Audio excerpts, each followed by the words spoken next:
Good morning. You listen to FloorDaily.net, and I'm Kemp Harr. This morning, my guest is Erik Christensen, the president and CEO of Swiss Krono. Erik, how you doing? Good morning, Kemp. It's good to talk to you.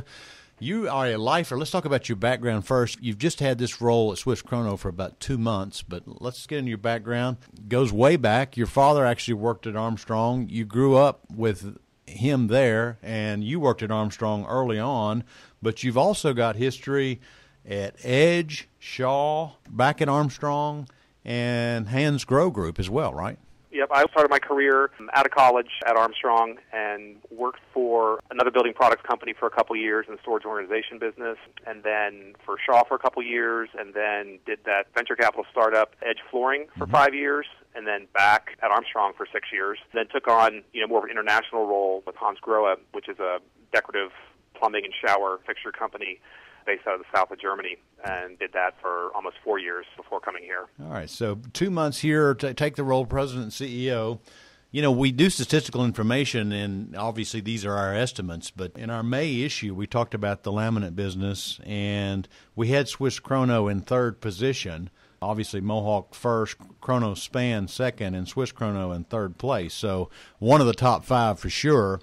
And you're based in South Carolina, and you've been making investments, which some people have, especially with this crazy growth of LVT, some people have raised an eyebrow about these laminate producers continue to invest in the business. But actually, the business is doing pretty well and continues to kind of own its own space, wouldn't you say?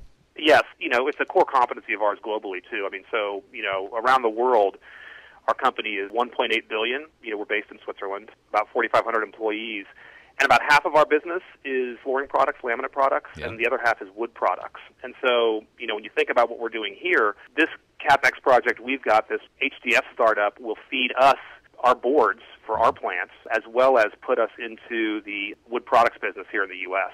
So the output of this new facility does both those things. I see. You announced, I think it was a $215 million investment in an HDF plant in Barnwell, South Carolina. So it's not just for the laminate business, you're saying? Correct.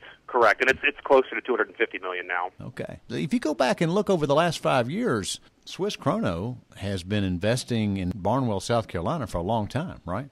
Yes, definitely. The plant here that we have is about 1 million square feet under roof. We're a big producer, and we service the U.S. market out of Barnwell. So tell us why you think this laminate business is holding its own with the recent excitement over LVT.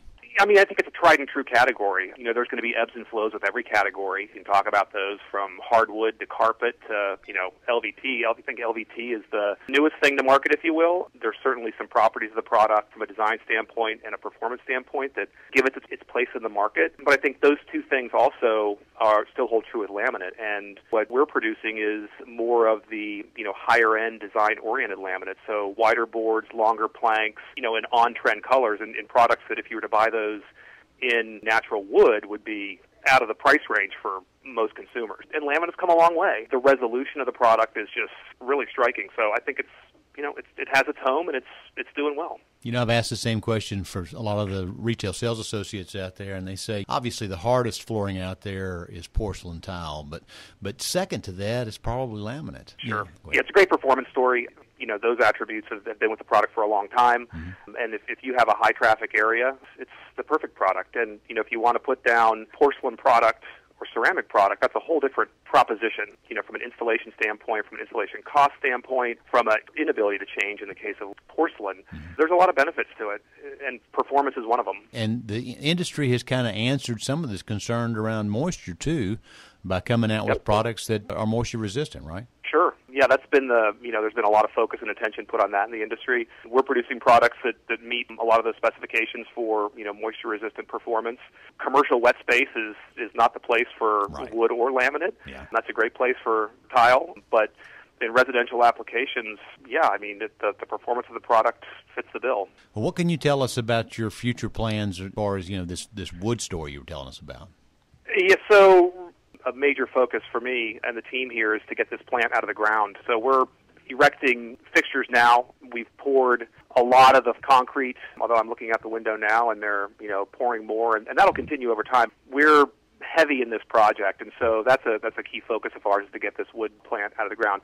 I will tell you that as part of this integration and production of this wood facility, we are adding yet further capacity to our laminate plant and adding some structure off to the side of our facility and attaching it that's really going to give us increased capacity on some of those higher-end products that I was talking about. But that's all within the scope of this construction project. We will be producing boards at the end of next year, and so, kind of our project plan takes us through the fall, through trials, and into market in 2019. Well, I appreciate you spending time with us. I definitely wanted to let our listeners know a little bit about where you were headed as the leader over Swiss Krono. Again, been talking to Erik Christensen, the president and CEO of Swiss Krono, and you've been listening to Kemp Harr and FloorDaily.net.